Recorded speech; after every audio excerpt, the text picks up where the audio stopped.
Boom, welcome back to another episode of Evolving Through Experience, where we discussing growth in every aspect, mentally, spiritually, emotionally, physically, and beyond. Today, guys, we have another special guest. And I always tell you all my guests are special, but this one is real special because this is the first vegan that I ever had on the show. And I always try to convert people to vegan, so they already knowing. So without further ado, we got Dawn Winters. How you feeling? Thank you for having me. I feel excellent. For sure. I'm glad to have you, for sure. So obviously, you know, outside of, before we even get to the vegan side, I wanted to have you on for a plethora of reasons. I know we actually met. I forgot when we met. I think it was like around InvestFest time, correct? Yep, Upbeat. Upbeat. Okay. they that's my spot. That's my spot. I'm trying to get a sponsorship with them. Well, we're going to keep working on that at the end of the day. So I just want to start from the beginning because at the end of the day, we all know life. I'm sure you have had experiences in life that has caused you to evolve to the person you are today, but also ultimately to the person you're going to be. So I just want to start from the beginning. Let's start from childhood because let's start from childhood, and I'll just keep asking more questions, but no need to be nervous. So childhood, of course, it wasn't easy, but there are lots of stories that's not easy. I grew up on the south side of Chicago. Okay. A two-parent home initially in the beginning, and then eventually my mom and my dad, they got a divorce. And so then I was in a single-parent household. But I grew up in an era where drugs really became heavy on the scene, especially in the Black community. And I can almost literally tell you exactly when my parents started doing drugs. So, you know, growing up in that type of lifestyle, I always knew and wanted better for myself and knew that I had to change and to change the trajectory of my life by choosing to do different. And so I did so. Correct. I love that, and with that being said, I did not know that, so I'm glad we're of course I'm glad we're going into it. So I appreciate the transparency. So at what time did that happen? That divorce, or when did that separation happen? I had to be around the age of between 11 and 12. Okay. That this was happening because this was actually before high school. So I had to be early teenage years. Okay, yeah, and I'm glad you said that because I think teenage years are obviously vital, pivotal parts. And I'm going to say this now. I was going to say this for earlier. I know you said you was 12 then. And I told you personally when I first met you, obviously I'm not going to say the age, but you look like you could be in your early 20s, late 20s or whatever, like really young. So, and then from our conversation, like I said, I still wouldn't have knew that until you told me. So with that being said, as far as like before we even get to the teens, or we can stick with teens, what around that age, because I think those are, like I said, pivotal moments. So what was an experience during that time that really shaped you to change you for another trajectory for the better, obviously still? So it just depends on what, because there were a lot of instances where I had to change things. Whether it was my mindset with money, my mindset with just wanting better and not becoming a statistic from the environment. Correct. And even diet eventually. So let me see. So growing up, I knew that, I always felt that I was more than the south side of Chicago. I was more than the circumstances that were before me. I just didn't know what I had to do to make the change or the people that I needed to connect with. But I know that it was something that I did feel. And my experience as far as the diet and getting older, as I was getting older or becoming older where I can make my own decisions and I had autonomy over my own life, I knew that it had to be something that I needed to change as far as my diet as well. I just couldn't put my finger on it until I was exposed to the right person. Okay. And we definitely gonna get to the diet. Well, I already gave it up, but we'll talk about why that change happened too. But just to double back, because I know you said, correct me if I'm wrong, you said your parents got introduced to drugs, correct? Yes. And that was around the same age, 12, or when did that happen? Around 12, before? 13, yes. Okay. And what was like? How did that? Let's talk about that because. You're going deep. Yeah. Let's talk about it. The only reason I say that is obviously if you're comfortable, because it's somebody else out there that same we need age, to talk about it. A young woman or male that's dealing with that and having to see their parents go through this same phase. So what has helped you overcome that part too? Because they need to know that. Well, what helped me to it wasn't easy to overcome. Okay. Of So I course. really didn't have any choice. That's just transitioning through life. But what I knew I had to do is do something different than what I was seeing my parents experience. Correct. So in doing that, I knew that when I had children, when it was time for me to have children, I didn't want my children to have to endure the things that I went through. And it took me being transparent with my children and just making certain choices. You know, so in those choices, I chose not to drink, so I'm not a drinker. I chose not to smoke, and I'm not a smoker. And those are just not the environments I put myself in. But that was consciously because of what I was experiencing. You know, during the times that my parents were getting high, like I was subjected to a lot of things, inclusive of being molested. So in those type of circumstances, I knew that I didn't want my children to experience, you know, what I had experienced. So I had to make clear, precise, conscious decisions. Yeah. And I would say, let me ask you that, because again, that's something I didn't know. Obviously, that's not something you're going around sharing, but again, I appreciate the transparency first and foremost. And with you saying that, I want to actually go into that more if you're comfortable, because I just had a guest on here. Ooh, counseling session. No, look, it's okay. It's okay. And that's what It's okay. I want to make okay. sure you're comfortable, because I just had a guest on here, and it's funny you say that, because not funny, but you said that, but he just went through the same thing, and he's 56 now, I believe, and he was molested at 5 and at age 9 by older male cousin and then female neighbor. So, and I know this doesn't just happen to males. I know it just doesn't happen to women. And I want people to understand that at these ages, those are vital ages, of course, and then also how that affects other people. So if you don't mind, let's talk about that more. Well, it was happening during the times that my parents were getting high. You know how you hear, I'm trying to think of the term, because it's not of my experience, but you hear people say, like, they have kickbacks, right? That's what I hear the younger people say. Oh, you mean like a withdrawals? No, kickback. I think it's called a kickback. Oh, like a party style. Okay, I got you. Yeah. Where people are, you know, just enjoying themselves, so they call it, just enjoying themselves, getting high or smoking or drinking or whatever it might be. But just imagine those same individuals having children. And typically they like to tell the children, you know, go in the room, stay in the room so they can do what the adults do, but not really monitoring what's happening with those children while they're in those rooms. It could be children or 2 children, multiple children. You just don't know. And they're not really present in the moments to actually manage or watch the children to make sure that they're not being taken advantage of. And that happens to be the things that were happening to me. Yeah, and I'm sorry to hear that, first and foremost. And I also want to ask you with that, did you ever blame yourself?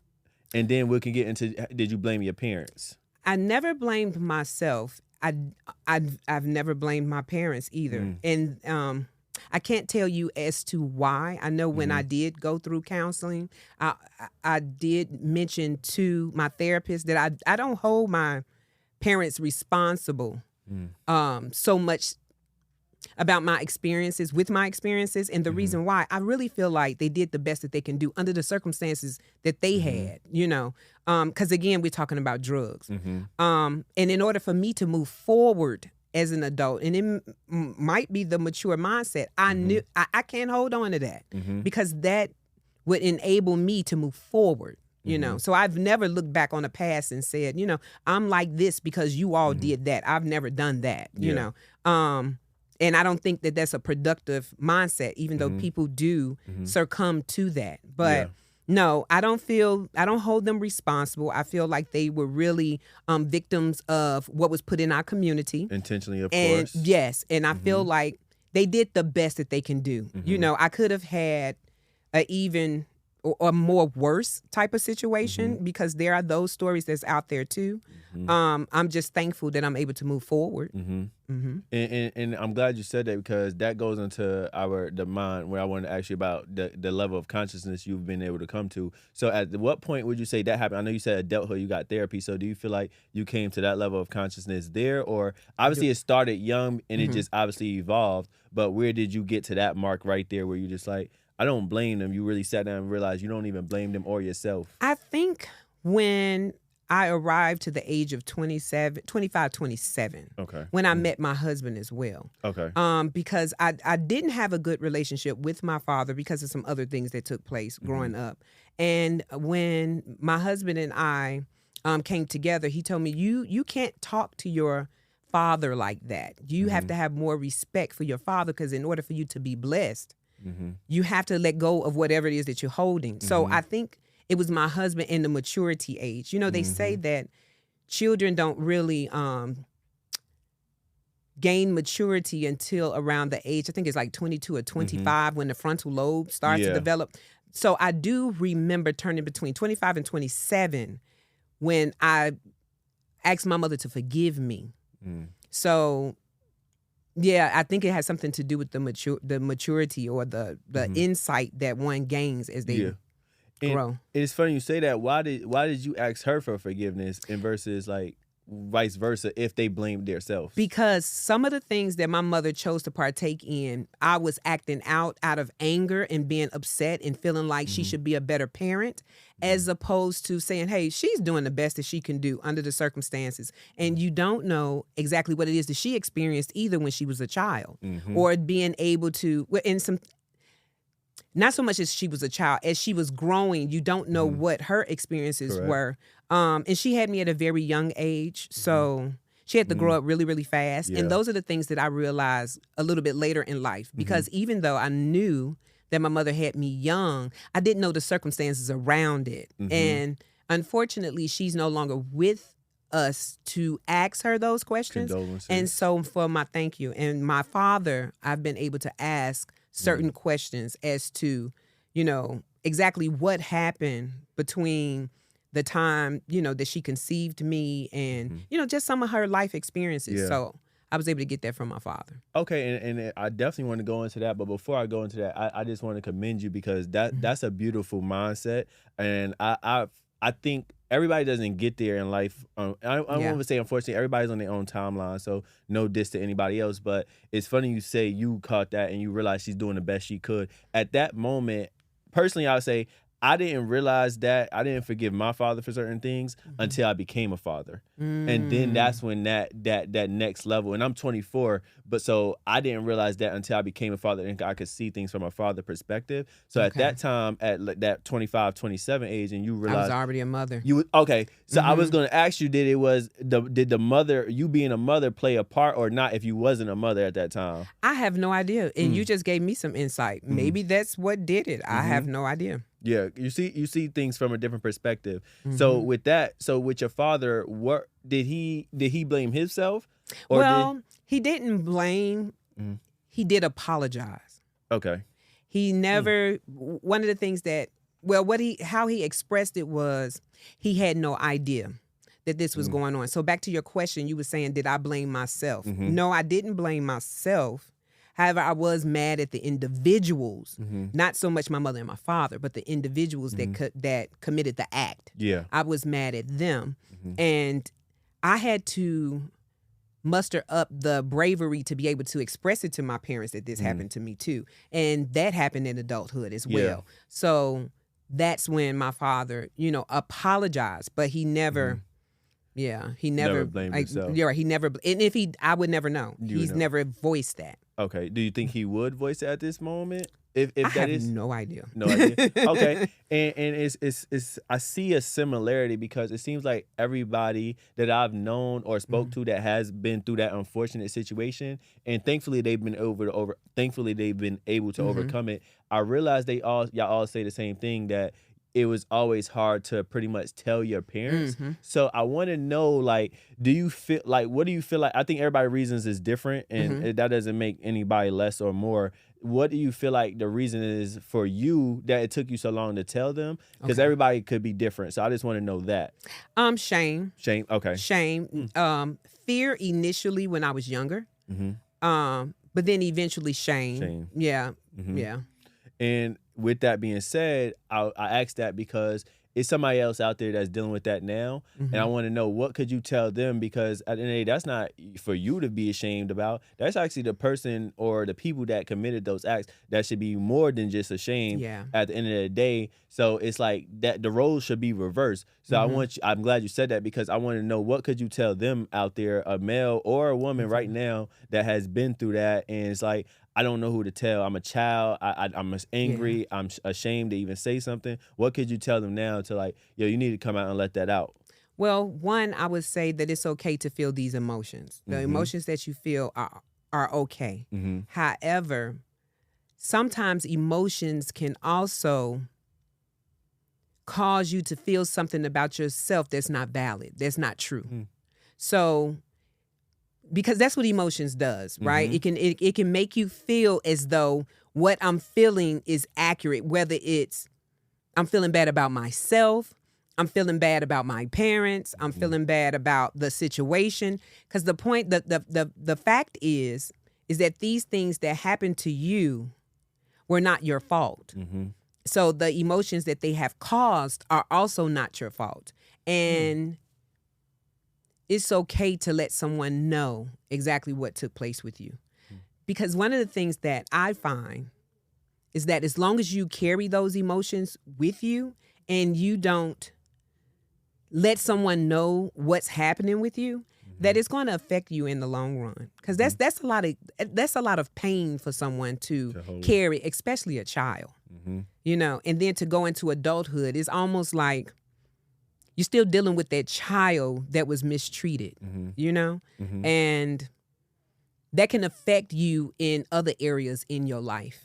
So the sooner that, not so much you get over it, because that's not something you can easily get over, but the sooner that you seek help, or the sooner that you lean on someone to seek for advice, the better off you would be as an adult. Correct. You know, I know for me, that's what I would say to the child. Okay. And I know for me, what it kind of do as you are raising your children is almost like you hover over them, you know? Because with raising my children, one of the things was, you can't go over other people's house to spend a night. They can come over here. And I'm monitoring, I'm walking, the doors are open, people are sleeping separate. You know what I'm? Yeah. So it kind of puts you in the mindset of, you know, I even have to catch myself today with my grandchild or my grandchildren. It's like, do you know them parents? Do you know, is there a male in the house? Is there and those type of things. Like, so it kind of affects you even as an adult. And that's understandable. And I feel like, is there a middle ground because do you feel, or have you been told that you're being overprotective, but obviously for good reason? It's coming from a great place, but at the same time, it's also coming from a place because you've been through a situation that you got to see everything every moment, that it can somewhat be overbearing for your grandchildren or your children. Like, how do you work through that for you, or have you? I'm sure you have been working through it. So what has been some of the things, whether that's feedback from your children or your grandchildren, how has that feedback been for somebody else that needs that? Well, I'm dealing with this now. Of course. I haven't been told that I'm being overbearing. I haven't been told that. That doesn't mean that they're not thinking that. Y'all thinking that? Okay. I haven't been told that. And then the other thing is I'm catching, I catch myself. So this recent spend a night out, I was like, do you know? And then midway, I said to myself, you can't do this. You can't do this. You know, you have to trust. You've given her everything that she needs to be able to consider the situation, or to have, just all the devices to be able to make a sound decision. And I have to know that I've given that to my children. So sometimes I catch myself, but I know where it's coming from. I know where it stems from. Of course. So I don't know if looking back and listening to it, this is like counseling. This is like counseling. If I would consider that I've healed with that type of mindset and behavior, I don't know. And I think that's okay because that's why I call this evolving. It's not just a one day thing. You don't evolve today and you don't need to evolve no more. It's a continuous process. So you may have healed from that, but it may be other factors in those same situations that need more attention one-on-one because, like you said, it could transmute into other things, other issues that would create a whole more issues than need be, and now you got to heal for more things. So before I transition to the next topic, I'm sure we'll double back too. I want to ask you what has been like some of the biggest things like since you've spoken with your father that has brought you peace, or even with your mother before she has passed. Well, the peace that I have with my father is that I have to accept him for who he is. We're still growing. There's still situations. However, he's my father, and I only get one. So I'm making the best of our relationship. And if there are some things that I am displeased with, and there are, and I'm sure it is for him as well, being able to talk about it and talk through it, and then at the end of the day, I have to make a sound decision that he's his own person. He has his own journey, and I have my own journey, and I can't sit back and judge him. All I can do is be his daughter. Correct. And I'm glad you said that. And I think I feel like a lot of people say this. At the end of the day, I do understand and consider the fact. It's a fact that obviously we have our parents, but do you feel like some people, and not you, but just in general, that sometimes they justify it so much that they allow their parents to overwalk them and not take accountability for certain things? Obviously, like I said, without judgment, but at the same time, it somewhat becomes being taken advantage of by your parents. Do you feel like that's do you feel like that happens a lot where it's justified? No, being taken advantage of by anyone is not justifiable.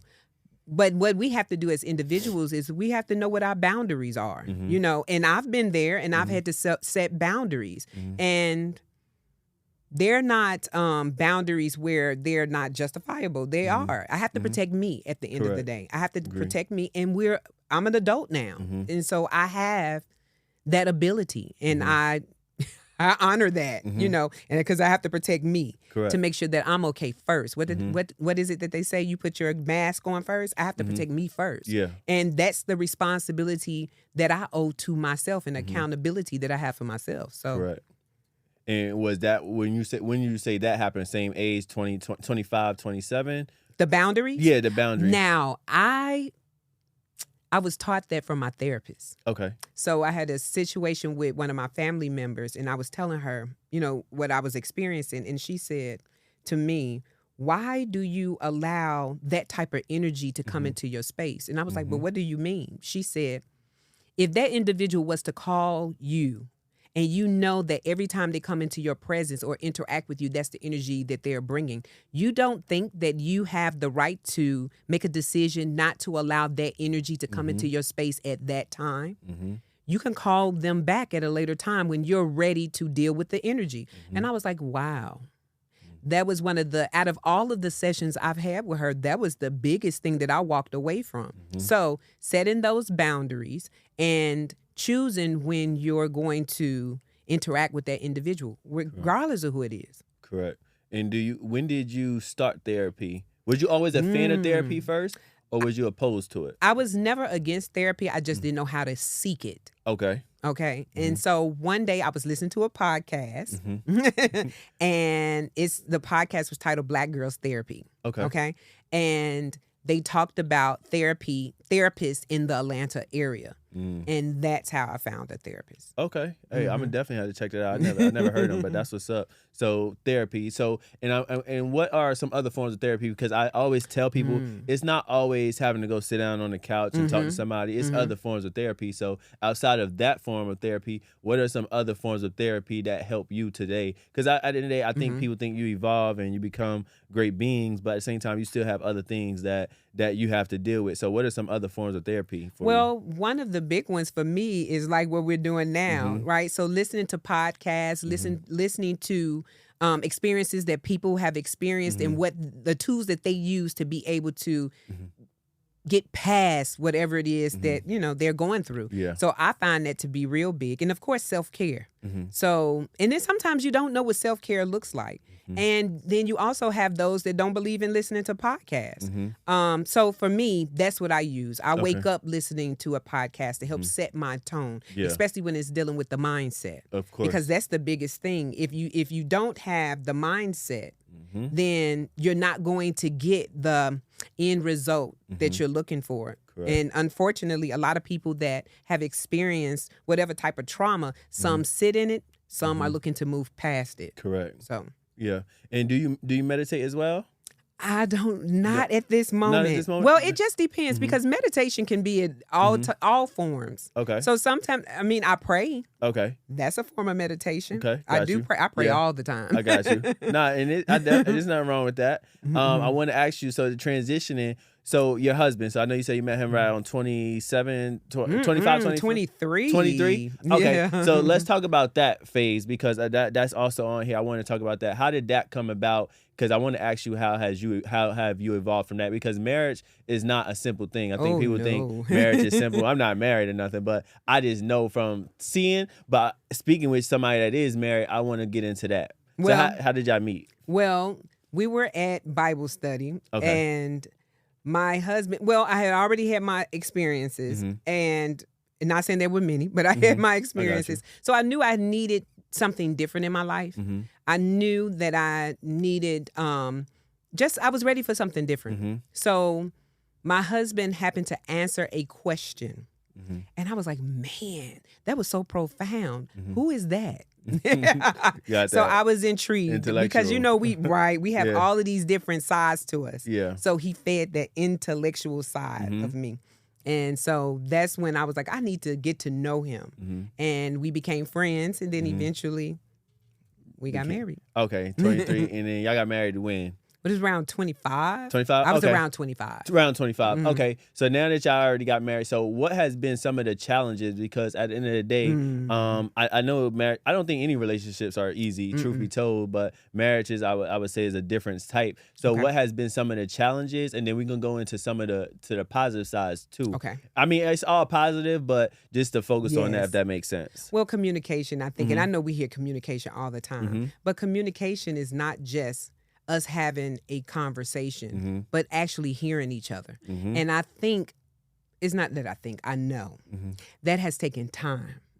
But I'm happy to be in that place where we can even say, even if we disagree with each other, we can say to each other and really hear each other. Not saying that I have to see his side or take his side or vice versa, but we can at least say what it is that we're feeling and make sure that we're being heard and respectful. Of course. Yeah. Of course. What has been some of the biggest things he's taught you and then vice versa?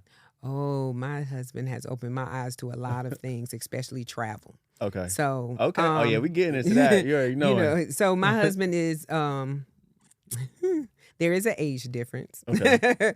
And like I said, y'all even both like probably in your 30s, 31. Okay, we're going to go with that. Yeah, we're going to go with that. But, so, like I said, even in the beginning, he was the one that told me, hey, you're going to have to respect your father. You cannot keep talking to your father like this. So he's helped me to grow in a lot of areas. And he's also helped me to be able to see myself, because sometimes we can be so caught up with everything but what we need to with ourselves. We see everyone else but ourselves. And I think that's one of the bigger parts of being married. In a marriage, that individual helps you to grow because they hold you accountable. Not being in the marriage, I could say what I want to say, do what you hear the women, you hear, I could do what I want, I'm my own this, not my own. When you're married, different story. It's a different story, right? They're going to call you out on your stuff, but it not only call you out, I'm saying in a good way, but it causes you to change and evolve into the person that you need to be. No, for sure. And as you should. Do you feel like, let me ask this, and everybody's answer is different. Do you feel like your significant other is responsible for your happiness? No, Okay. absolutely not. Absolutely not. Now, it's up to me to make myself happy. And then whatever he brings, then I add that to what I've already done. Because Gotcha, if you wait on another individual, yeah, you will not be happy. There you Eternity. You're go. gonna be waiting for eternity. There you go. Yeah, facts. So what has some of the biggest things you've taught him that he's told you? That's a good question. That would be a good question to ask him. We're gonna have to ask him. Got you. So let's transition to this vegan life. I want to know, and I'm saying vegan lightly because I don't want to do the titles and everything. The titles. But just for the lack of a better word right now, I ain't even gonna say plant based because we know the plant based mean they making out of plants, but that's a whole nother story. Right. So what has transitioned to this, let's just say, healthier vegan side, quote unquote, lifestyle? What helped me to transition? Yeah. How did I it's both. What helped you? What caused you to? And then we'll get from there. Okay. So I had bad allergies. Okay. I still have allergies today, but they're nowhere near like they were. So this one particular time, my youngest aunt, who I always wanted to walk in her footsteps and be just like her, she changed her diet. She became vegan. And so one day she brought me a meal. And when I first ate the meal, I was like, what in the world is this? I wasn't used to tasting herbs and tasting life, and that's what it tastes like, a lot of herbs. And so I thought she was crazy. But like I said, I was experiencing a lot of allergies to the point where sometimes I couldn't even go outside.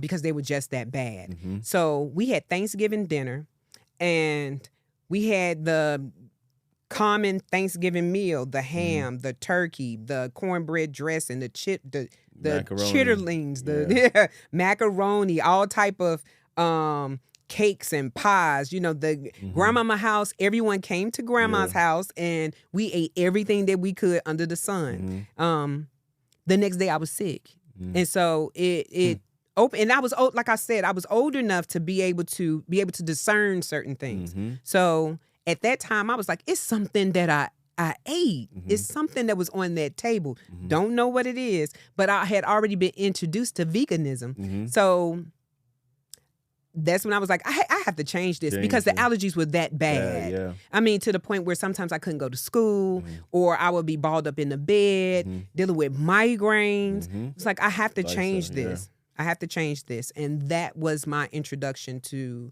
that transition. Yeah. Because I paused because I was like, do I want to say vegan or do I want to say plant-based? We'll say transition. Without my transition. Transition. Yes. And I'm glad you said that because I think a lot of people know those same situations. The high blood pressure. It's not just allergies, but high blood pressure, kidney arteries clogged. I think they know these issues go on, and it's like, no, I'm not going to make any changes. So I think at the end of the day, like you said, it's a mindset thing. Right. People got to get to the mindset. And I'm not saying everybody has to go vegan, but if you're knowing certain things are causing you life harm. Issues, like it's literally life or death. You will either evolve or you're not. Right. So it's life or death. And I realized, and if you're not going to change, because I changed because my aunt had to give up a kidney for my grandmother. And also I know other people that was vegan before, like my uncle, and I'm just seeing how healthy they are. Because how long have you been vegan? Ooh, 30 years. 30 years. See, I thought you was about to say 18 because I was about to say you 20. 30. No. Yeah, because I know that because my point is, look how it has helped you to look so young and be young, not even look, but be so young. So that's why I asked that. But I think, again, it just comes down to the mindset at the end of the day, people wanting to change their life for the better. So with that being said, before I transition, what my next question was, so you 30 years, right? 30 years. So 30 years strong. What has been the process? Like, how has that even evolved? Because I know when I first started coming vegan, it was a process. So how was that process for you? Well, for me, being that I was so young at the time, I just stopped doing everything. My advice now to people that are looking to transition is to do it slowly, right? Just take one thing out, decide over a period of time, and then introduce something different. But I was young. I just jumped full in because first off, I was tired of feeling the way I was feeling. Facts. And I had already been introduced to it, and I had someone close. It wasn't a friend. It was an aunt that I can easily call and say, hey, what am I going to do about the milk? What am I going to do about this? What am I going to do about that? And I want to note that at the time that I became vegan or plant-based or transition, these products that we have on the shelf were not there. So I was making my milks. I was making my like the seitan. I was making all of these things from scratch. I couldn't walk into a store. And as a matter of fact, everyone thought I was crazy. Yeah. Everyone thought I was crazy. But now they want to know, how did I do it? What are you doing? What did you do? I wish I went with you. Sure. Yeah. Life caught up, right? Life caught up. And I think it's still a learning lesson because I don't think it's too late for anybody. No. At the end of the day, it comes down to your mindset. But I'm glad you said you started cooking everything from scratch. People think I'm crazy still. Some of my friends, they be thinking I'm about to go back. But I'm glad you said that because, I've been working on something, right? So I'm glad your son is here too because I know y'all say y'all been cooking. So we need to have a conversation about that because I need something like that real soon. But outside of that, so now I want to go to traveling. Okay. So I know you said your husband introduced traveling a lot to you. Before then, you wasn't a fan of traveling, or just it wasn't like a priority, or what was it? Well, I was a young black girl from the ghettos of America. Your mindset was only different, right until I was introduced to it. Makes sense, of course. It's rare Exposure. that you're introduced. It's rare that you come across African Americans that likes travel, or in my circle. So, got you. Let me just, in my circle. So my husband's family, on his father's side, they're from Panama. On his mother's side, they're from Barbados and Antigua. And so they travel, they travel. So one of the things that I know impacted my life with us coming together is that he's exposed me and my children to traveling. Got you. Yeah. Nah, for sure. And I'm glad you said that. So how many children do y'all have together? We have six. We have six children. 4 boys, 2 girls. Congratulations. Hey, I commend you, and we're going to definitely talk about that because I'm one and done. I can't do it. I can, but I don't want to do it. I'm good. So as far as before I even go back to the children, the traveling, I want to go into, obviously, the motherland that you just came from. How long was you out there for? Well, recently I had gone to, South Africa and Kenya, like a little shy of a month. Okay.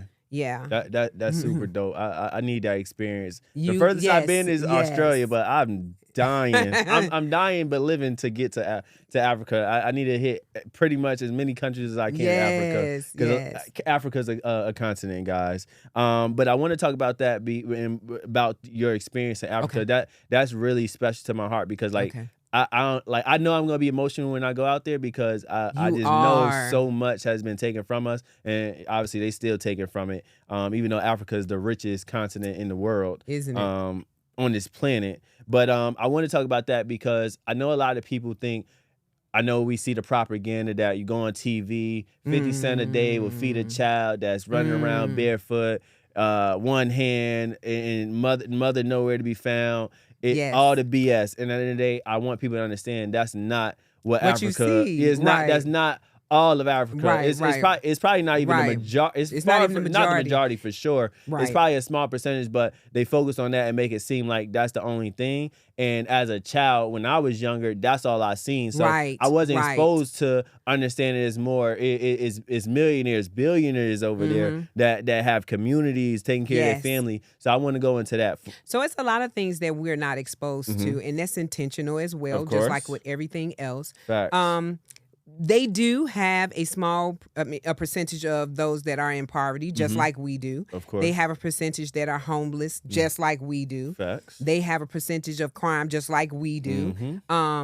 So for people to focus on that the continent is experiencing these type of things and not looking at the fact that it's in our backyard too is really interesting to me.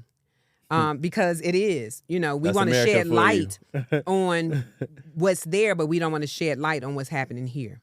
So, but my experience was wonderful. So this past trip, like I said, was South Africa, and we had visited Johannesburg and Durban, South Africa, and then we jumped over to Nairobi, Kenya, and then back over to South Africa, and then back here. That was just hopping around. And that's typically what we do, because let me tell you, to buy a ticket, when you go on a continent, to travel from country to country is it's not almost, it is. It's like going from state to state. Okay. So once you're on the continent, it's less expensive for you to visit another country when you're on that side. Makes sense, yeah. So once we flew into South Africa, then we jumped to Nairobi, and then we jumped back to South Africa, and then came home. Okay. And then the trip before that, we went to South Africa, and then we jumped to Ghana, and then back to South Africa, and then came home. Because again, it's almost like you're going from state to state. Yeah. And so with that, I wanted to ask you, what was the most impactful moment of this trip? Because I know you've been more than one. Yeah, I know you've been more than once. So out of everything you've seen on this trip, or even, matter of fact, we can go over your entire time that you ever been I've there. traveled. What has been your most impactful experience or thing you witnessed? Well, I'm going to say my most impactful experience on this trip was actually visiting Kenya and looking at my son's apartment. My oldest son purchased an apartment to Airbnb in Kenya. So it gave me a lot of joy because that's what we've been, we've been exposing the children to. So for him to make an investment in Africa is important to me. Whew.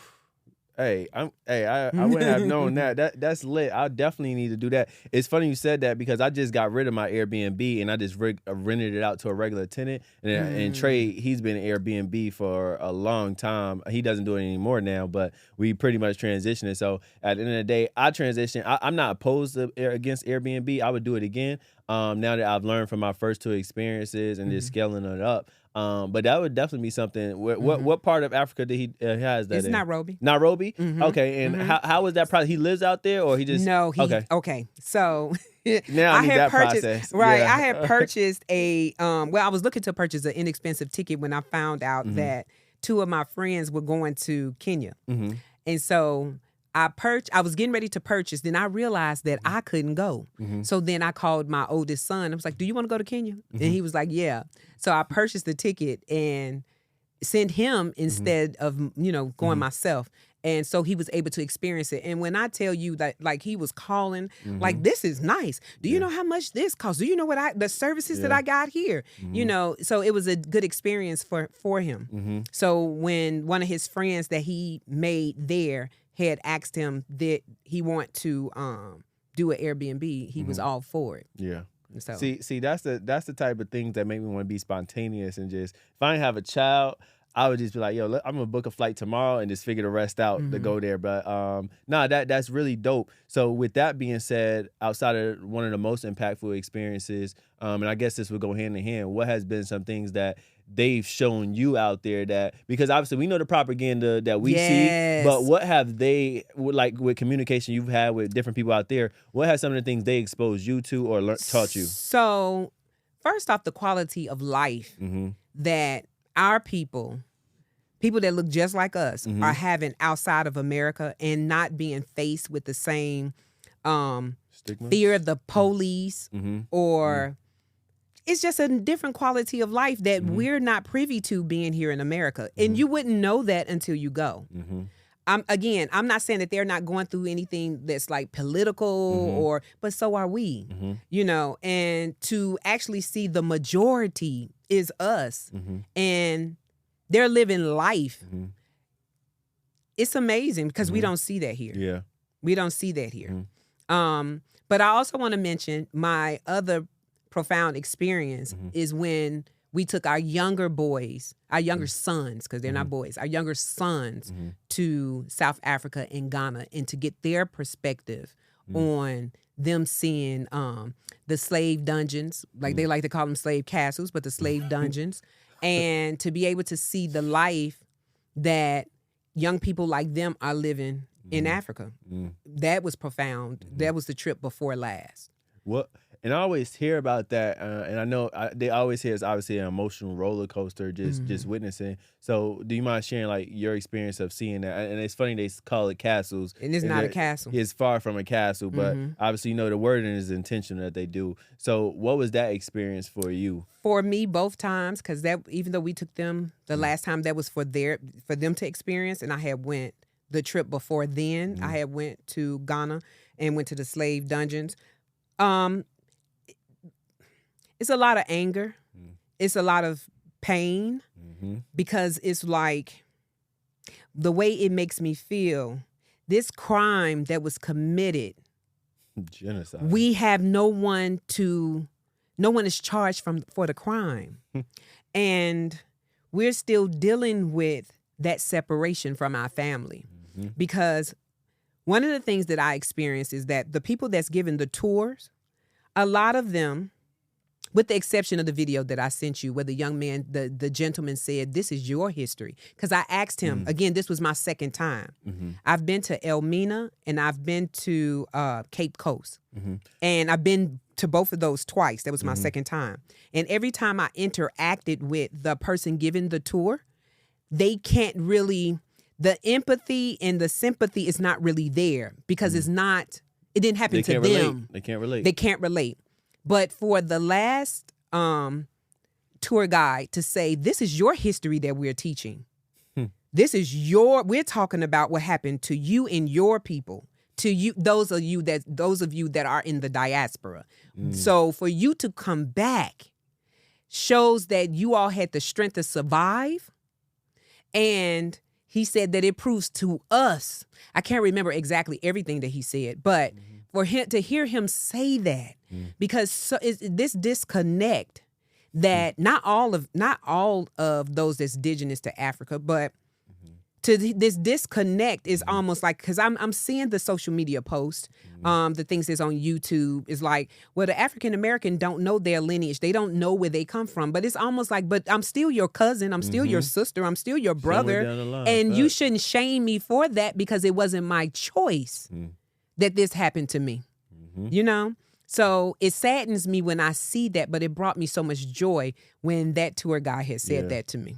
Yeah, and I think it's unfortunate because I know you said that, and I think that's good. But do you also feel like they don't understand that it's also their history to some degree too? Yes, I don't think that they understand that. But until we make the connection, because again, just like anything else that is has been planned or strategically put in place for the disconnect, this is the same. This is with this as well. It's intentionally planned for us not to come together. Of course. So how do you feel like that connection could happen? Because I know you've been there several times. I've seen you in the villages. How do you feel like that connection could happen? Well, us continuing to educating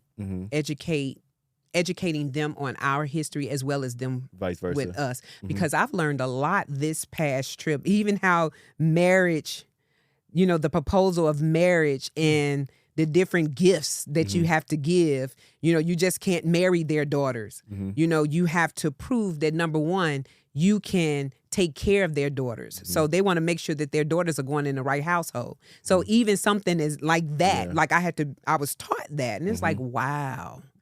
That's interesting. We shack up here. You look up, you get married. So and with that, I want to ask, oh man, not to lose my train of thought.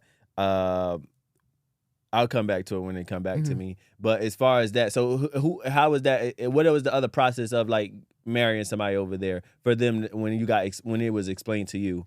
Well, I'm trying to think because I wasn't really looking for it because I'm already married, having my children. Well, no, not in the sense of like you was looking, but just like no. I'm saying as far as the info, it's like what did I really keep? I got you. I think it's done more respectful. And I think with the relationships, and I'm sure it's not all with all relationships that's there, but the relationships that are built on the intent to marry, as opposed to here, it could be just getting together, or you're not pursuing this woman or pursuing this man with the interest of marrying. Yeah. So that's one of the things that was eye opening. That's what they're raised to have a family. Yeah. It makes sense, as you should. But I want to ask this then. I don't remember my other question just yet. But when you first went for the first time, did you ever go with expectations? Or did you just, obviously with an open mind, but at the same time with some level of expectation, would you say you went with any? My first time on the continent, because I went to Israel as well some years ago. That was really my first trip. And a lot of people don't like to include that in Africa, but it is. It's northeastern Africa. Egypt too, but they don't. They don't claim that. So my first trip to South Africa was by myself. I didn't know what to expect, honestly. I wasn't expecting anything bad or I just went because I had a friend that was there and it had to be good because, as a matter of fact, I had two friends that went to South Africa.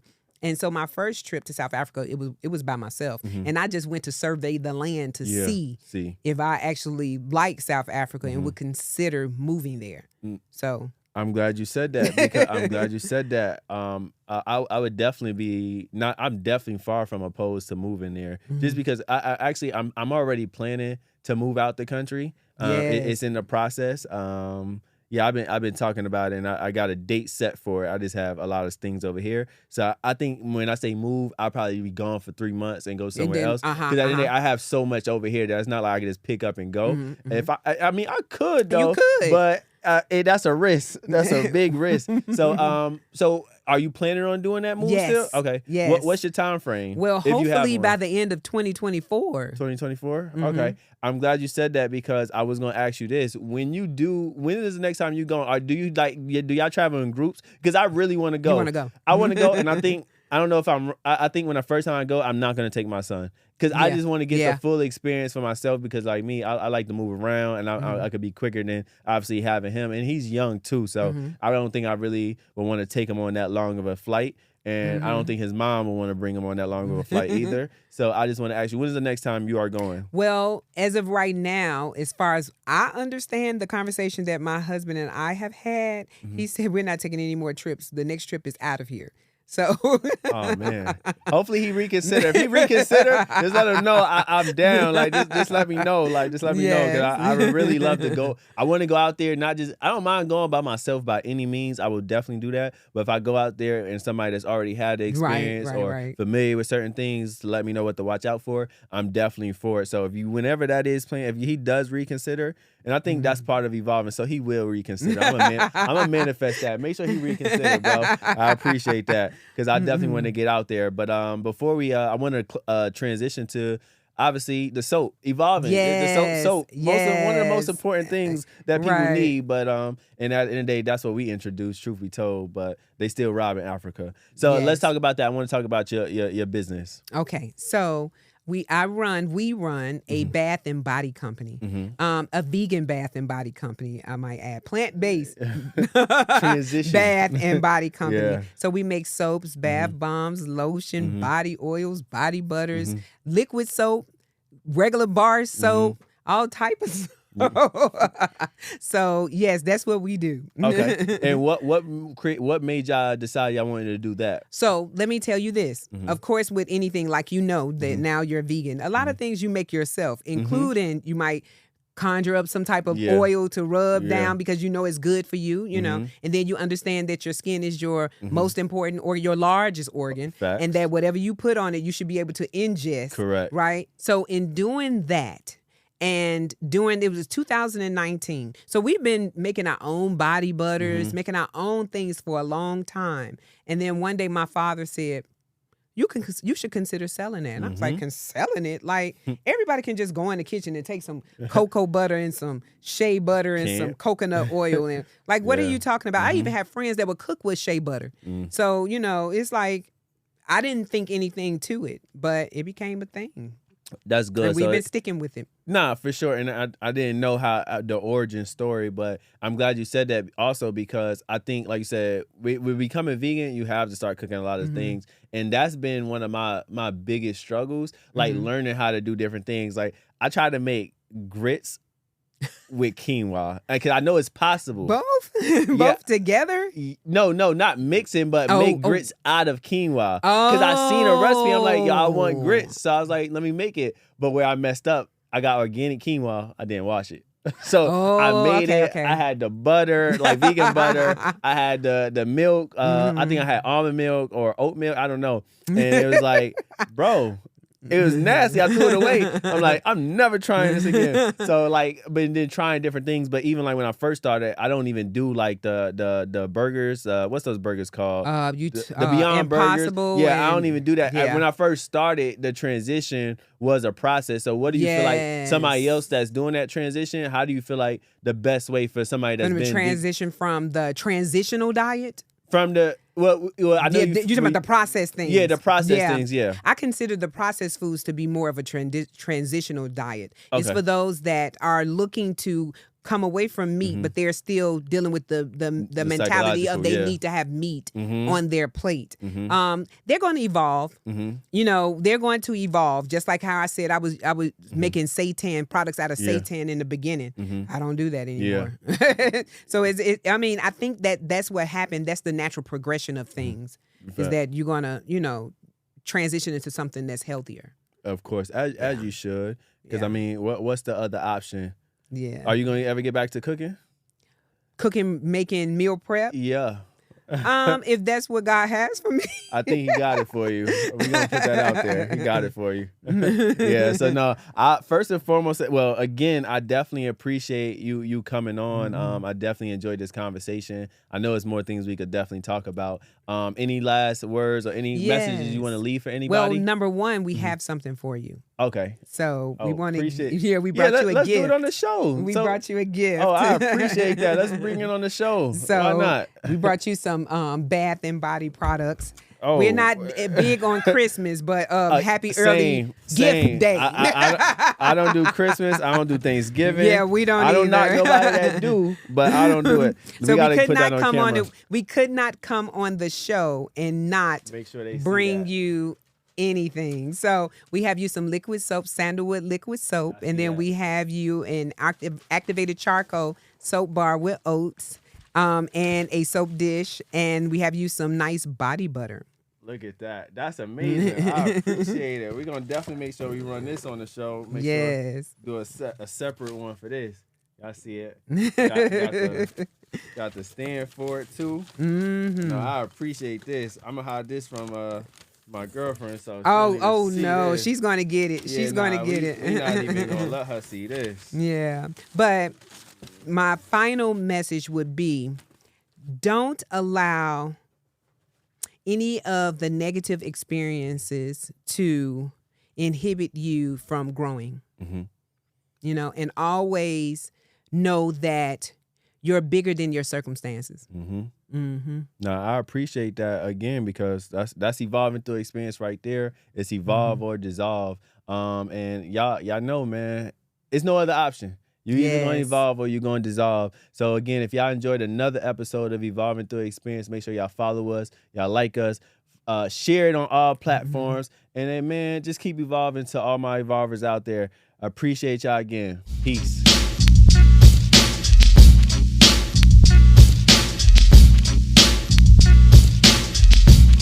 I'm a bad girl.